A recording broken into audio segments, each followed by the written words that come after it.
గురూజీ 72 గంటల్లోనే ఫోన్ లోనే అద్భుతమైన జ్యోతిష్య పరిష్కారం చూపిస్తారు. నమ్మండి, నమ్మకపోండి, ఇది నిజం. శ్మశాన కాళి రుద్ర చౌడీదేవి ఆరాధకులు నంబర్ 1 వశీకరణ స్పెషలిస్ట్ గురూజీ. మనిషి పుట్టుక నుండి చనిపోయే వరకు వచ్చే అన్ని క్లిష్టమైన సమస్యలకు పరిష్కారం ఇక్కడ లభిస్తుంది. విద్య, ఉద్యోగం, వ్యవహారం, స్త్రీ ప్రేమ, పెళ్లి, సంతానం, స్త్రీ పురుష వశీకరణం, భూవశం, భార్యాభర్తల కలహాలు, కోర్టు సమస్యలు, విడాకుల సమస్యలు, చేతబడి, అప్పుల బాధ, ఇంకా మీకు ఎలాంటి సమస్యలు ఉన్నా 72 గంటల్లోనే శాశ్వత పరిష్కారం చేయబడి. గురు బ్రహ్మ గురుర్విష్ణు గురుర్దేవో మహేశ్వర గురు సాక్షాత్ పరబ్రహ్మ తస్మై శ్రీ గురువే నమః. జ్యోతిషాభిమానులందరికీ నమస్కారం. శ్రీ పరాభవ నామ సంవత్సరం ఉగాది పండుగ శుభాకాంక్షలతో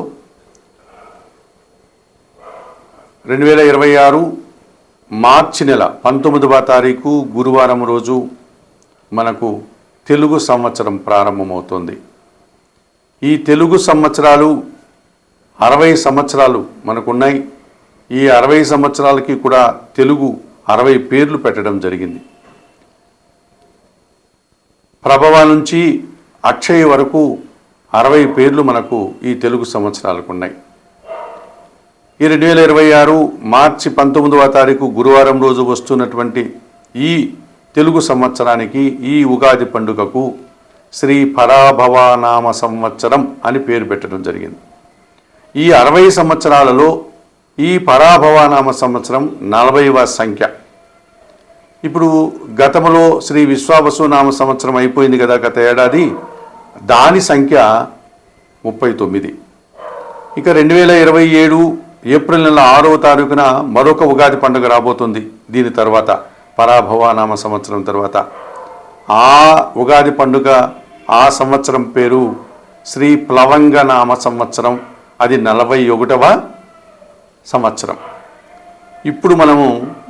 ఇప్పుడు వస్తున్నటువంటి ఈ మార్చి 19వ తారీఖు వస్తున్నటువంటి ఈ ఉగాది పండుగ, ఈ తెలుగు సంవత్సరం పేరు శ్రీ పరాభవ నామ సంవత్సరం. ఈ పరాభవ నామ సంవత్సరం అన్న పదానికి అర్థం ఏంటంటే పెద్ద ఓటమి, పెద్ద అపజయము అని అర్థం. ఎవరికి అపజయము?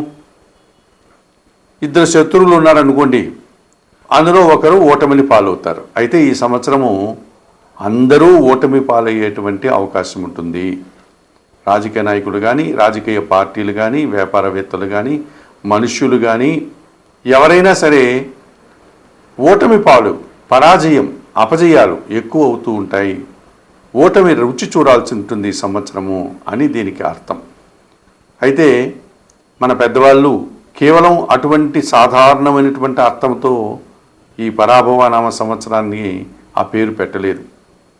మనలో ఉన్నటువంటి అంతఃశత్రువులు ఏవైతే ఉన్నాయో, కామ, క్రోధ, మోహ, మద, లోభ, మదమాశ్చర్యాలు అనేటువంటివి ఏవైతే ఉన్నాయో, ఈ 6 అరిషడ్ వర్గాలను, ఈ అంతఃశత్రువులైనటువంటి ఈ కామము, మోహము, మదము, అసూయ, క్రోధము, ద్వేషము, ఇవి ఏవైతే ఉన్నాయో వీటిని ఓడించాలి. వాటికి ఓటమి పాలు. అంటే మనిషి నిగర్విగా, నిజాయితీగా, మంచి మనిషిగా ఎదగాలి.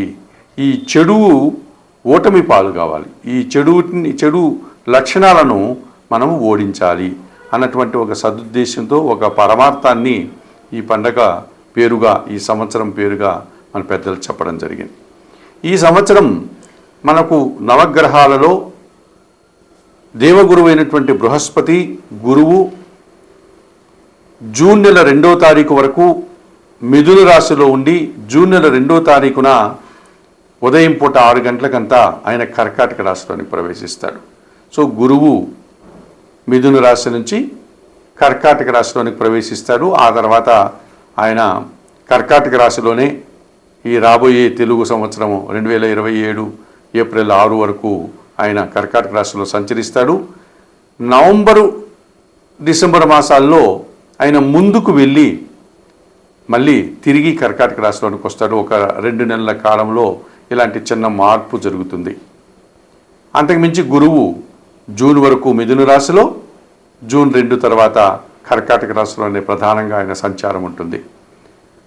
అలాగే శని భగవానుడు ఈ మకర కుంభరాశులకు అధిపతి అయినటువంటి శని భగవానుడు కర్మకారకుడు మీనరాశిలోనే ఈ సంవత్సరం అంతా ఉంటాడు. 2027 జూన్ వరకు ఆయన మీనరాశిలోనే సంచారం కొనసాగుతుంది. ఆయనలో కొత్తగా మార్పులు ఏమీ కనబడడం లేదు. ఇక కుంభరాశిలో ఉన్నటువంటి రాహువు, అలాగే సింహరాశిలో ఉన్నటువంటి కేతువు ఈ నూతన తెలుగు సంవత్సరం పరాభవనామ సంవత్సరంలో 2026 డిసెంబర్ 5 వరకు కుంభరాశిలో ఉన్నటువంటి ఈ రాహువు కుంభరాశిలో డిసెంబర్ 5 వరకు ఉండి డిసెంబర్ 5 తర్వాత ఆయన మకర రాశిలోనికి తిరోగమనం, ఆయన వెనుకకు ప్రయాణం చేస్తాడు. డిసెంబర్ 5 తర్వాత ఆయన ఈ సంవత్సరం అంతా కూడా మకర రాశిలోనే ఆయన సంచారం కొనసాగుతుంది. అలాగే సింహరాశిలో ఉన్నటువంటి కేతువు ఈ 2026 డిసెంబర్ 5వ తారీఖు వరకు సింహరాశిలో ఉండి ఆ తర్వాత ఆయన డిసెంబర్ 5 నుంచి కర్కాటక రాశిలోనికి ప్రయాణం చేస్తాడు. ఆయన కూడా తిరోగామిగా వెనుకకు మరలి డిసెంబర్ 5 నుంచి కర్కాటక రాశిలోనే ఆయన సంచారం కొనసాగుతుంది. ఈ రకంగా గురువు మిథున రాశి నుంచి కర్కాటక రాశికి జూన్ 2న మారుతున్నాడు. రాహుకేతువులు ఇద్దరు కూడా డిసెంబర్ 5 తర్వాత రాహు కుంభరాశి నుంచి మకర రాశిలోనికి, కేతువు సింహరాశి నుంచి కర్కాటక రాశిలోనికి వెళ్ళేటువంటి ప్రభావం కనిపిస్తుంది. ఇక ఈ సంవత్సరము వర్షాలు బాగా పడుతాయి, పంటలు బాగా పండుతాయి, మంచి వాతావరణం ఉంటుంది. ఇక మనం 12 రాశుల గురించి మాట్లాడుకునేటప్పుడు ముందుగా మేషరాశి వారు ఎంతవరకు శ్రీ పరాభవ నామ సంవత్సరంలో వృషభ రాశి వారి యొక్క వార్షిక ఫలితాలు అనగా సంవత్సర ఫలితాలు. కృత్తికా నక్షత్రం 2, 3, 4 3 పదాలు, రోహిణీ నక్షత్రం 1, 2, 3, 4 పదాలు, మృగశిర నక్షత్రం 1, 2, 2 పదాలు, మొత్తం 9 నక్షత్ర పాదాలు ఈ వృషభ రాశికి సంబంధించినవి.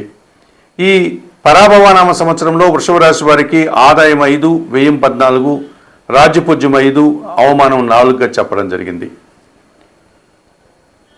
ఈ వృషభ రాశి వారికి అష్టమ లాభాధిపతి అయినటువంటి గురువు జూన్ 2వ తారీఖు వరకు కూడా ద్వితీయంలో మిథున రాశిలో అనుకూలంగా సంచరిస్తున్నాడు. మీ మాటకు విలువ పెరుగుతుంది, స్థిరాస్తుల నుంచి ఆదాయం పెరుగుతుంది, కుటుంబ సౌఖ్యాన్ని అందుకుంటారు. అనుకోకుండా నూతన అవకాశాలు, విద్యార్థులకు మంచి ఫలితాలు, వృత్తి ఉద్యోగ వ్యాపారాల్లో అభివృద్ధిని పొందగలుగుతారు. ఇక భాగ్య దశమాధిపతి అయినటువంటి శని భగవానుడు ఈ సంవత్సరం అంతా లాభములో మీనరాశిలోనే సంచరిస్తూ 100% సుఫలితాలను ఇస్తున్నారు. తండ్రి ఆరోగ్యం విషయంలో శుభవార్తలు అందుకుంటారు, వృత్తి ఉద్యోగ వ్యాపారంలో రాణిస్తారు, పనివారి సహకారం వల్ల ఇంటా బయట చాలా పనులు పూర్తి చేస్తారు. వ్యవసాయ రంగంలో కూడా మంచి ఫలితాలను అందుకుంటారు. వృత్తి ఉద్యోగ వ్యాపారంలో కూడా అభివృద్ధిని, ఆనందాన్ని పొందగలుగుతారు వృషభ రాశి వారు. శని ఈ రకంగా వీరికి లాభభావంలో ఈ సంవత్సరం అంతా అనుకూలంగా సంచరిస్తుండగా జూన్ నెల 2 వరకు గురువు అనుకూలంగా సంచరిస్తున్నాడు. జూన్ 2 తర్వాత గురువు కాస్త ప్రతికూలంగా మారేటువంటి వాతావరణం ఉంటుంది. ఇక దశమ భావంలో రాహువు సంచరిస్తున్నాడు. డిసెంబర్ 5 వరకు కూడా వృత్తి ఉద్యోగ వ్యాపారాల్లో అధికారుల అండదండలు బాగా ఉంటుంది. విదేశీ వ్యవహారాలు అనుకూలంగా ఉంటాయి. నూతన ఉద్యోగాలు కానీ నూతన వ్యాపారాలు కానీ మీకు లాభదాయకంగా ముందుకు సాగుతాయి. 2026 డిసెంబర్ 5 వరకు కూడా కేతువు తృతీయ భావంలో సంచరిస్తాడు. అంతవరకు చతుర్థ భావంలో సంచరిస్తాడు. డిసెంబర్ 5 వరకు చతుర్థంలో సింహరాశిలో సంచరించే సమయంలో కుటుంబపరమైనటువంటి అశాంతి, నిరాశను ఎదుర్కొంటారు వృషభ రాశి వారు. డిసెంబర్ 5 తర్వాత కర్కాటక రాశిలోని కేతువు రావడం వల్ల తృతీయ భావంతో మంచి ఫలితాలు పొందడానికి అవకాశం ఉంది. ఇక వృషభ రాశి వారికి జన్మరాశ్యాధిపతి అయినటువంటి శుక్రుడు, అలాగే షష్టమాధిపతి అయినటువంటి శుక్రుడు అనగా వృషభ తుల రాశులకు అధిపతి అయినటువంటి ఈ శుక్రుడు వీరికి మంచి ఫలితాలను అందిస్తున్నాడు. వృషభ, మిథున, కర్కాటక, సింహ, కన్య, ధనస్సు, మకర, మీన, మేష రాశుల్లో శుక్ర సంచారం వీరికి సానుకూలంగా ఉంటుంది. మంచి ఫలితాలను అందిస్తుంది. వీరి మాటకు విలువ పెరుగుతుంది. పోటీ ప్రపంచంలో విజయాన్ని సాధించుకుంటారు. కుటుంబ సౌఖ్యాన్ని కూడా పొందగలుగుతారు. స్త్రీజన సహకారం కూడా బాగా ఉంటుంది వృషభ రాశి వారికి. ఇక చతుర్థాధిపతి అయినటువంటి సూర్య భగవానుడు, సప్తమ వ్యయాధిపతి అయినటువంటి కుజుడు కూడా వీరికి కొద్దిగా మంచి ఫలితాలను ఇచ్చేటువంటి వాతావరణం కనిపిస్తుంది. 2026 జూన్ 2 వరకు గురువు అనుకూలించి ఆ తర్వాత ప్రతికూలిస్తున్నాడు కనుక తప్పనిసరిగా వీరు దత్తాత్రేయ స్వామి వారి దర్శనం చేసుకొని గురువులకు శనగలు దానం చేయడం వల్ల మరింతగా మంచి ఫలితాలు పొందగలుగుతారు.